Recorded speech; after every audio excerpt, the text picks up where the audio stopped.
आज पहाटेच मनोज जरांगे यांच्या माध्यमातून संपूर्ण महाराष्ट्रातील मराठा समाजाचे जे महासागर आझाद मैदान आणि मुंबईमध्ये जो आलेला आहे ते पाहिल्यानंतर सध्याच्या राज्यकर्त्यांना त्याच्यावर थातुरमातुर उत्तर काढून जमणार नाही, एक ठोस निर्णय घ्यावाच लागेल। आणि आरक्षणाचे जे विषय जे आहे, ज्या मर्यादा वाढवण्याची जी गरज आहे ते मर्यादा वाढवण्याची जबाबदारी राज्य सरकारने केंद्र सरकारच्या माध्यमातून पूर्ण करावी।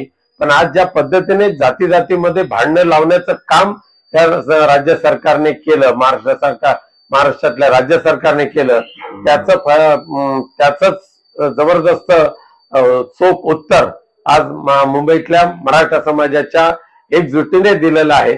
तर भविष्यामध्ये मराठा समाजाला आरक्षण असेल, धनगर समाजाचं आरक्षण असेल, पण कुणबी मराठा याच्यामध्ये भांडण न लावता एक चांगल्या पद्धतीने तोडगा काढण्याची आवश्यकता आहे। आणि तो सर्वस्वी अधिकार लोकशाहीमध्ये संसदेला दिलेला आहे, त्याच्या मार्गाने मराठा आरक्षणाचा प्रश्न सोडवावा अशी माझी म्हणणं आहे।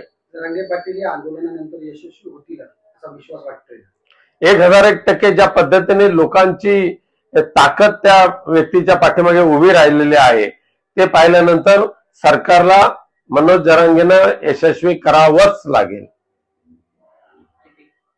भाई, मंत्रिमंडळात कॅबिनेटमध्ये निर्णय झाला की चिपीला विमानतळ नक्कीच गणपतीमध्ये येईल, मात्र नितेश राणेंनी याबाबत प्रेस घेऊन माहिती दिली, मात्र अद्याप चिपीवरती सिंधुदुर्ग मुंबई विमानसेवा सुरू झाली नाही, कसं पाहताय?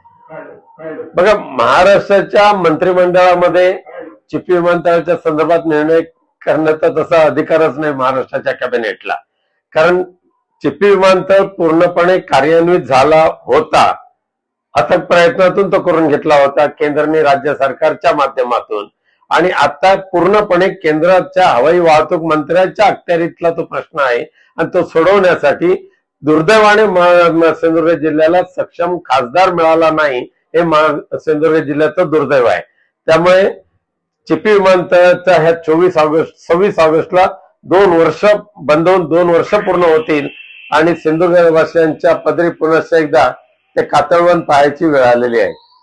मोहन भागवत असं म्हणाले की इस्लाम भारतात आहे आणि भविष्यातही राहील, जो असे मानत नाही तो हिंदू होऊ शकत नाही असं ते म्हणतायत। जेव्हा दोन्ही बाजूंनी हा विश्वास निर्माण होईल तेव्हाच संघर्ष संपेल असं मोहन भागवत म्हणतात। आदरणीय मोहन भागवतांनी ही जी शिकवणूक जी आहे ही भारतीय जनता पक्षाच्या मंत्रिमंडळामध्ये असणाऱ्या सिंधुदुर्ग जिल्ह्याचे पालकमंत्री म्हणवणाऱ्या नितेश राणेंना सांगावी आणि त्यांना हे उपदेशाचे दोष पाजावेत। कारण ज्या पद्धतीने सध्या काही जण धर्मांध होऊन धर्मामध्ये जाती जातीमध्ये आग लावण्याचं काम करतात, त्याच्यामध्ये नितेश राणे अग्रेसर आहेत। आणि त्यामुळे मोहन भागवत सरांचं हे जे वक्तव्य आहे त्याच्यावर मी काय बोलू इच्छित नाही, पण त्यांच्याच मार्गदर्शनाखाली चाललेला भाजप आणि त्यांची काही लोक कशा पद्धतीने द्वेष पसरवत आहेत त्याकडे त्यांनी गांभीर्याने पाहिलं तर अधिक चांगलं होईल। 75व्या वर्षी निवृत्त होण्याच्या मुद्द्यावर मोहन भागवतांनी पलटी मारली आहे। हे असं म्हणतायत की मी असं कधी म्हटलं नाही की 75 वर्ष निवृत्त व्हावे, पंतप्रधान असतील किंवा आपण स्वतः असतील, ते म्हणतात की असं मी कधी म्हटलं नाही। दुर्दैव आहे देशाचं, खरं म्हणजे अनेक वेळेला या पद्धतीचं वक्तव्य बाहेर आलेलं आहे, वर्तमानपत्रातून प्रसिद्ध झालेलं आहे। आणि साहजिकच आहे, केंद्रामध्ये माननीय नरेंद्र मोदी बसले असल्यामुळे त्यांना अशा पद्धतीचा शब्द गिळावा लागतोय का परत, असे शंका येते। दिल्लीचे मुख्यमंत्री अरविंद केजरीवाल यांनी असं एक वक्तव्य केलंय की नॅशनल हेराल्ड प्रकरणात काँग्रेस आणि भाजप यांचं संगनमत आहे, तर एकाही काँग्रेस नेत्याला अटक झाली नसती म्हणतात। त्यावर मी आता काय बोलू इच्छित नाही, पूर्ण अभ्यासांतीच बोलेन।